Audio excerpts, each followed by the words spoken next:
Good morning class. आज हम हमारे 9 चैप्टर का लास्ट टॉपिक पढ़ने जा रहे हैं। जो हमारे इसमें फर्स्ट टॉपिक है हमारा रिटर्निंग ऑब्जेक्ट। रिटर्निंग ऑब्जेक्ट, इससे पहले हमने फ्रेंड फंक्शन पढ़ लिया था। फ्रेंड फंक्शन के बारे में हमने पढ़ा था कि किस तरह से हम अपने किसी भी मेंबर को या फिर मेंबर फंक्शन को हमारे उसको फ्रेंड बना सकते हैं, जिससे कि हम उसके प्राइवेट मेंबर्स को एक्सेस कर सकते हैं उसके ऑब्जेक्ट के थ्रू। तो हम ये आर्ग्यूमेंट ऑब्जेक्ट लेते हैं, ये सब हमने देख लिया फ्रेंड फंक्शन के अंदर। जो भी आर्ग्यूमेंट्स है वो एक ऑब्जेक्ट की तरह काम करते हैं, और उसी में हमारा है रिटर्निंग ऑब्जेक्ट। हमारा जो फ्रेंड फंक्शन है वो क्या है, हमें एक ऑब्जेक्ट पे रिटर्न कर सकता है। Friend function can also return object. हमारा जो फ्रेंड फंक्शन है वो आपका ऑब्जेक्ट को रिटर्न भी कर सकता है। उसमें एक आपका प्रोग्राम बना हुआ है, आपकी बुक में है, थोड़ा बड़ा प्रोग्राम है, इसलिए आपको बोर्ड में थोड़ा कंजेस्टेड लग रहा है। ये बिल्कुल एज इट इज आपकी बुक में है। अगर आपको विजिबल नहीं है तो आप अपने बुक में एक बार रेफरेंस के लिए देख सकते हैं। ठीक है, इसके साथ हम स्टार्ट करते हैं कि हमारा प्रोग्राम कैसे स्टार्ट हो रहा है। हमारा प्रोग्राम है इंक्लूड ले रखा है हमारे हेडर फाइल्स है। हेडर फाइल्स के बाद हमारे नेमस्पेस। ठीक है, यहाँ ये तो हमारा जो बेसिक चीजें हम जो हर प्रोग्राम में लिखते आए हैं। इसके बाद हम ये देखते हैं कि हमारे यहाँ पे क्लास बनी हुई है जिसका नाम है वेक्टर। एक क्लास है जिसका नाम है वेक्टर। इस वेक्टर क्लास के अंदर हमने हमारा एक इंटीजर टाइप का एक एरे लिया है। एरे आपको पता है ये साइन जिसका एरे को असाइन करते हैं तो क्या होता है, एरे का नाम, उसका डाटा टाइप, एरे के अंदर कौन से तरीके के एलिमेंट्स हमारे स्टोर हो रखे हैं उसका डाटा टाइप, एरे का नेम है हमारे v, और इसमें कितने एलिमेंट्स है, 3 एलिमेंट्स है। ठीक है, अब हम नेक्स्ट हमारे पास इसमें पब्लिक लिखा हुआ है। अब इसके बाद हमारे पास जो भी चीजें लिखी हुई है वो क्या है, पब्लिक है। इस पब्लिक के अंदर हमारे वॉइड सेट वेक्टर वॉइड। हमारे पास इसमें क्या है, सेट वेक्टर नाम का एक फंक्शन बनाया है जिसमें कुछ आर्गुमेंट पास नहीं हो रहा है। ठीक है, यहाँ पे कौन से टाइप का है, वॉइड टाइप का है। ठीक है, वॉइड टाइप का डाटा टाइप हमारे पास इसमें क्या है, सी आउट। सी आउट क्या मतलब हमारे पास प्रिंट है। प्रिंट है जो भी हम लिखेंगे as it is enter 3 numbers को हमें एंटर पूछेगा हमारे कीबोर्ड से, हम जो प्रेस करना है हमें, तो हमें पहले कंप्यूटर पूछेगा एंटर 3 नंबर्स, आपके कोई भी 3 नंबर, क्योंकि हमने एरे कितना लिया है, 3 लिया है, तो वो 3 नंबर के लिए हमें पूछेगा। ठीक है, उस 3 नंबर के लिए हमने एक लूप लगाया है। लूप में क्या है, फॉर लूप लगाया है। i = 0 to i <3, तो i कितने टाइम्स चलेगा, पहले 0 टाइम्स चलेगा, फिर 1, फिर 2, <3 है तो 3 टाइम्स नहीं चलेगा क्योंकि कंडीशन फॉल्स हो जाएगी। प्लस हमारा इंक्रीमेंट जैसे कि आप जानते हैं। ठीक है, C8 हमारे पास जो भी हमने एंटर किए हैं 3 नंबर, और हमारे पास जैसे यहाँ प्रिंट f है तो C8 हमारा स्कैन f है। जो हम कीबोर्ड से चीजें इनपुट करते हैं वो कौन एक्सेस आपको लेता है, C8। तो वो आपको आपके v of i, v of 0, v of 1, v of 2, इतना आपको 3 बार आपके लिए आपको इंटीजर टाइप का वेरिएबल डालने के लिए वो बोलेगा। ये हमारा यहाँ पे फंक्शन फिनिश हो गया है। ठीक है, नेक्स्ट हमारा फंक्शन है इसी के अंदर है वॉइड डिस्प्ले। अब आपने ये जो आपने कीबोर्ड से डाला है उसको आपको डिस्प्ले भी तो करना पड़ेगा। ठीक है, आपने कंप्यूटर को दे दिया, अपन ने कंप्यूटर को क्या दिया है वो आपको डिस्प्ले करके बताएगा। तो डिस्प्ले का आपने एक फंक्शन बनाया और उसमें आपका वही फॉर लूप चलाया। ठीक है, फॉर लूप चलाने के बाद सी आउट, हमारे पास जो भी हमें सी आउट में क्या है, सी आउट के अंदर जो चीज होती है वो आपको एज इट इज शो होती है। v of i, v of i का मतलब है हमने जब v of i मतलब v of 0 जब लिया था तो v of 0 के अंदर जो हमने कीबोर्ड से इनपुट दिया था वो यहाँ पे शो होगा।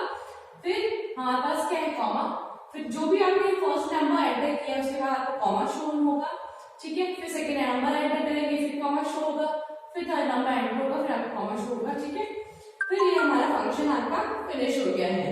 नेक्स्ट इसके बाद इसमें लिखा हुआ है friend vector sum vector vector. इसके अंदर हमने क्या है, वेक्टर नाम की जो हमारी क्लास है, क्योंकि हमारा जब फंक्शन का नाम फ्रेंड फंक्शन का नाम कैसे होता है, फंक्शन का नाम हमने क्या दिया है, सम दे रखा है, और ये फंक्शन किस क्लास का है, वेक्टर से, और ये क्या है हमारा फ्रेंड फंक्शन है। ठीक है, तो फ्रेंड हमारी क्लास का नाम, हमारे फंक्शन का नाम, और इसके अंदर दो आर्ग्यूमेंट एज एन ऑब्जेक्ट हमें पास करने होते हैं, और ये हमारे यहाँ से लेके यहाँ क्लास हमारी फिनिश होती है। ठीक है, ये क्लास फिनिश होती है। इसके बाद हमने जो भी डिफाइन करेंगे वो हमारे मेन फंक्शन बाहर हमने जो सम हमारा जो फंक्शन लिया है उसको हम बाहर डिफाइन करेंगे। तो बाहर डिफाइन करने के लिए जैसे हम कहते हैं कि हमारा ये जो वेक्टर सम है, वेक्टर सम हमने जो क्लास के अंदर लिखा था तब क्या था हमारे पास, यहाँ पर आपको फ्रेंड लिखा हुआ था। जब इसको डिफाइन करेंगे, इसके बारे में जब लिखेंगे तो इसमें हमें फ्रेंड लिखने की जरूरत नहीं होती है। फ्रेंड लिखने की जरूरत नहीं है तो हमारे पास इसमें क्या लिखा हमने, वेक्टर आर। ठीक है, हमने इस क्लास का एक ऑब्जेक्ट लिया आर। ठीक है, यहाँ पे फोर लूप चलाया, j = 0, j <3, तो यहाँ पर आपके <3 था, यहाँ पर j ++। अब उसने क्या किया है कि जो हमारा ऑब्जेक्ट है, ऑब्जेक्ट के अंदर हमारे पास जैसे हम ये कहते थे ना a + b, फिर इसकी वैल्यूज में आ जाती थी, फिर a + b। तो ये हमारे पास क्या है, जो भी एडिशन होता है वो हमारे पास इसमें स्टोर होता है। ठीक है, इसी तरह हमने क्या किया है, ये आपके वेक्टर्स लिए थे, जैसे दो वेक्टर लिए थे p और q। ठीक है, p और q लिए थे, p डॉट v और j plus q dot v plus j। तो हमारे पास इसके अंदर दो चीजों को असाइन करेंगे, हम 2 बार असाइन करेंगे वैल्यूज को, तो उन दोनों को प्लस करके हमें वापस हर में शो होगा। तो रिटर्न हमें क्या करेगा, आर रिटर्न करेगा, ये कुछ रिटर्न करेगा। इसी के बारे में हम बात कर रहे हैं कि फंक्शन हमें कुछ रिटर्न कर रहा है, रिटर्न वैल्यू आर करेगा। ठीक है, ये बात हो गई, हमने इसको किस तरह से डिफाइन किया है, प्रोग्राम को हमने क्लास में किस तरह से डिफाइन किया। अब बात करते हैं हमारा मेन प्रोग्राम में, जहां से हमारा प्रोग्राम स्टार्ट होता है।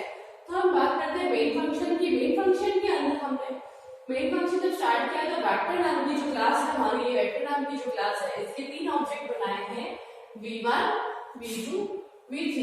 हमारे तीनों ऑब्जेक्ट हैं जो कि आपको कॉलिंग के लिए काम आ रहे हैं। ठीक है, v1 डॉट सेट वेक्टर, आपकी कौन सा फंक्शन को कॉल किया है इसने, v1 डॉट सेट वेक्टर। अब ये वाली फंक्शन हमारे पास सेट वेक्टर, ये कौन सी है, ये वाली ना, ये वाली आपको इस ऑब्जेक्ट से कॉल हुई है। ठीक है, जैसे कि उससे हमें इस v1 ऑब्जेक्ट से ये वाला फंक्शन कॉल हुआ, हमारा कंट्रोल कहाँ इधर आया, कंट्रोल इधर आने के बाद वो क्या हो रहा है, सी आउट एंटर 3 नंबर्स। तो हमें आउटपुट में क्या लिखा हुआ आज मिलने वाला है, एंटर 3 नंबर्स।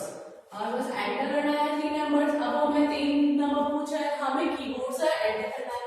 जैसे हमारे बुक में दे रखा है, आपने फर्स्ट नंबर एंटर किया है 3, फिर -2, फिर 5। ठीक है, ये एंटर किया है तो वो क्या है, बाबा लेगा 3 बार लेगा, 3 टाइम्स, और वो आपको शोर आपको लेगा। ठीक है, फिर शोर करेगा। फिर नेक्स्ट होगा, जब वापस आएगा तो कंट्रोल कहाँ जाएगा, वापस इधर आ जाएगा, कंट्रोल वापस जब वहां पे पूरा प्रोसेस हो जाएगा, फंक्शन खत्म हो जाएगा, वापस कंट्रोल इधर आएगा। फिर नेक्स्ट स्टेप हमारे क्या है, v2 डॉट सेट वेक्टर। अब v2 वाले जो है हमारे पास ये ऑब्जेक्ट, इसने भी किसको वापस से करा है, वापस इसी को हमारे पास कॉल कर रहा है, वापस से कॉल किया, फिर उसने देखा वापस से क्या है, एंटर 3 नंबर्स। 3 नंबर को क्या करना है, हमारे पास एंटर करना है। तो एंटर हमें बोलेगा एंटर 3 नंबर्स। तो हमने फिर से क्या आपको 3 नंबर डाले, -8 6 7। ठीक है, ये आपको आउटपुट में आ रहा है। फिर वो वापस से आके ये फंक्शन यहाँ फिनिश होने के बाद फंक्शन से वापस से कंट्रोल आपके v2 तक आ जाए। फिर इसके बाद नेक्स्ट स्टेप हमारी कौन सी है, v3 some of v1 v2। ठीक है, ये सम वाला कौन सा फंक्शन है, ये सिर्फ फंक्शन है हमारे पास v3 के अंदर, ऑब्जेक्ट के अंदर हमारे पास कौन सी वैल्यू आएगी, ये वाली सम वाली, सॉरी सम वाला फंक्शन का है ऊपर है। ठीक है, सम फंक्शन हमारे पास ऊपर है, तो हमने यहाँ पे सम फंक्शन पे गए, यहाँ पे v1 v2 है। ठीक है, दोनों को एंटर कराया, यहाँ पे आप उसने 3 बार लूप चलाया, लूप चलाने के बाद उसने i और j वाले को क्या है, दोनों को प्लस किया है, p वाले को और q वाले को। तो इसको प्लस करना है, इसको प्लस करने के बाद जो आपको शो होगा -8 और प्लस का 3, तो हमारे पास क्या आएगा, -5 शो होगा। ठीक है, तो हमारे पास 5 शो होगा। और अब देखो ये यहाँ पर आपको एंटर करवा दी, उसके बाद हमारा फिर अब नेक्स्ट स्टेप पे आएगा, सी आउट फर्स्ट वेक्टर इज। हमारे पास सी आउट में क्या लिखा आएगा, फर्स्ट वेक्टर इज, हमारा फर्स्ट वेक्टर इज। तो v1 डॉट डिस्प्ले, अब हमने क्या है, ये चीजें एंटर करी थी ना, तो हमें ये डिस्प्ले करवाएगा, कहाँ पर, यहाँ पर डिस्प्ले करवाएगा। तो पहले बार में क्या है, डिस्प्ले जब हमारे पास v1 पे जब हमारे पास ये वाला था तो हमने कौन सी वैल्यू को एंटर करी थी, ये वाली एंटर करी थी। तो फर्स्ट इसके बाद यहाँ पर आपको लिखा हुआ आएगा 3, -2, 5, ठीक है। फिर बाद में नेक्स्ट वाले में हमारे पास स्लैश एंड से हमारा नेक्स्ट लाइन में चला जाएगा हमारा कंट्रोल। फिर सी आउट को पढ़ेगा सेकंड वेक्टर इज, तो हमें लिखेगा सेकंड वेक्टर इज। जब हमारा सेकंड वेक्टर इज पूछेगा तो फिर हम देखेंगे v2 डिस्प्ले। जब v2 हमने जब ऑब्जेक्ट बनाया था, हमने उसको कॉल किया था हमारे वेक्टर को, तो हमने क्या क्या इनपुट दिए थे, -8, 6 और 7। तो क्या आएगा -8, -6, 7, ठीक है। कॉमा के बाद आता है फिर स्लैश हमारे पास एंड, फिर नेक्स्ट वाली लाइन में आ जाएगा। नेक्स्ट लाइन हमारे पास आने के बाद वो पूछे देखेगा, देखो हमारे पास क्या है, स्लैश लाइन क्या है, रिजल्टेंट वेक्टर इज। तो फिर क्या लिखा आएगा, रिजल्टेंट वेक्टर इज, ठीक है।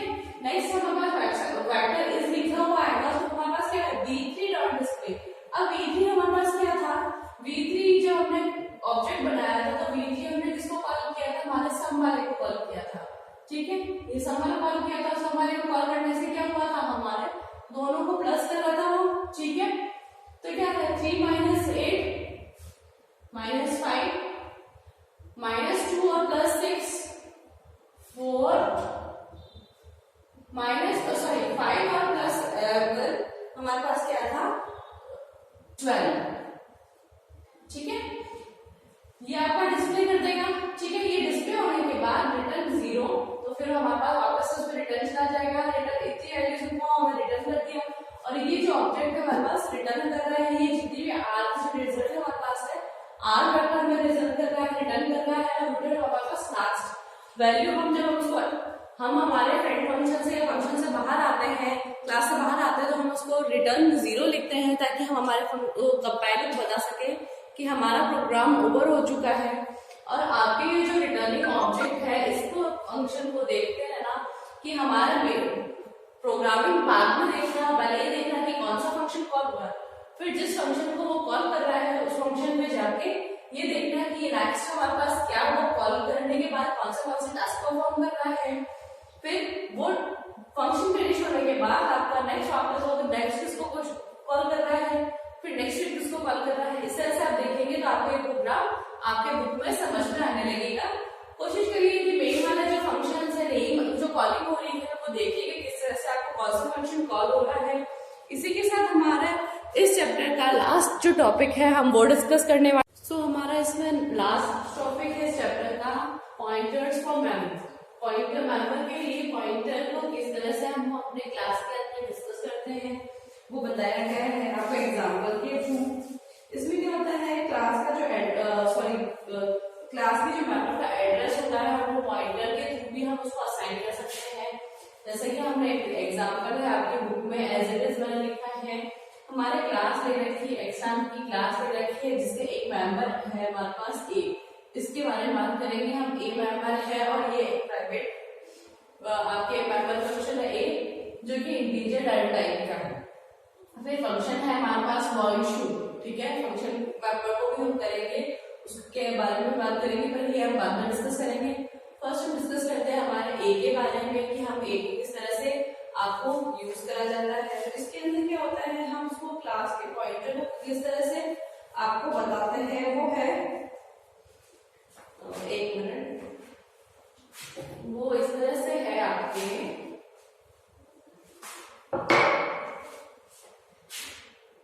Integer x scope resolution operator t is equals to m% of x a। इसके अंदर क्या है, हमारे पास यहाँ पर इस तरह से डिफाइन करते हैं। इस तरह से डिफाइन करने से हमें बताना पड़ता है कि इंटीजर टाइप की एक है हमारे पास डेटा टाइप, और इसका नाम क्लास का नाम है, इसके साथ स्कोप रेजोल्यूशन ऑपरेटर ये है। ये जो है हमारे पास ये स्कोप रेजोल्यूशन ऑपरेटर और आपका जो स्टार का साइन या फिर मल्टीप्लाई का साइन जो है उसको जिस क्लास के साथ रखा जाता है, तो इसका मतलब है वो पॉइंटर है उस क्लास का, मतलब एक्स क्लास है और इसका एक पॉइंटर बनाया गया है जिसका नाम है हमारे पास पी। तो पॉइंटर को असाइन करने के लिए जब हमारे मेंबर फंक्शन के बारे में है द क्लास के अंदर, फिर हमारे पास यहाँ है एम्परसेंड ऑपरेटर मल्टीप्लाई, इसका मतलब होता है ये हमारे पास एड्रेस होता है, एड्रेस ऑफ ए। जब हम बात करते हैं एम्परसेंड की तो हमारे पास ये क्या होता है, हमारे पास एम्परसेंड एड्रेस भी दिया होता है।